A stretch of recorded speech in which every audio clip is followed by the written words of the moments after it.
We'll continue our regular visits while spreading festive cheer and providing care and support for older people and those who are vulnerable. We're planning on being out collecting waste and recycling over the festive period, so visit howes.gov.uk, see our revised waste collection schedule.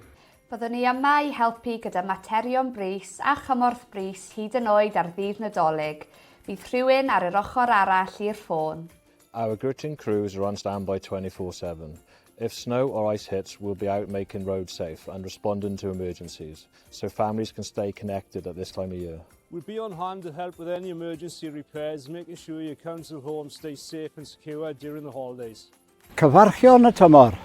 Gair byr i'ch atgoffa bydd y canolfannau ailgylchu ar gau ar ddydd Nadolig, dydd Gwyl San Steffan ac Ionawr y cyntaf. Ar wahân i'r 3 diwrnod yma, oriau arferol. Working away in the background, keeping Powys connected, from maintaining systems to making sure the website runs smoothly. Ein gofalwn maith yma trwy dydd a trwy nos i wneud yn siŵr bod gan plant a phobl ifanc na allan fod gyda'i teuluoedd le diogel a gofalgar, oherwydd mae bob blentyn yn heiddi mwynhau'r Nadolig.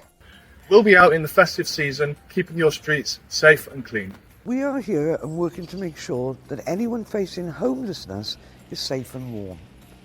If you or someone you know needs urgent housing support over the Christmas period, please get in touch.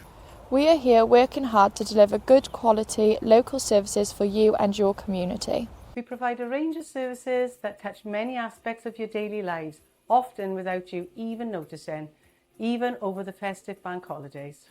Despite facing financial pressures, increased demand and rising costs, we're still here for you. From all of us at Powys County Council, we wish you a peaceful, joyful and safe few days.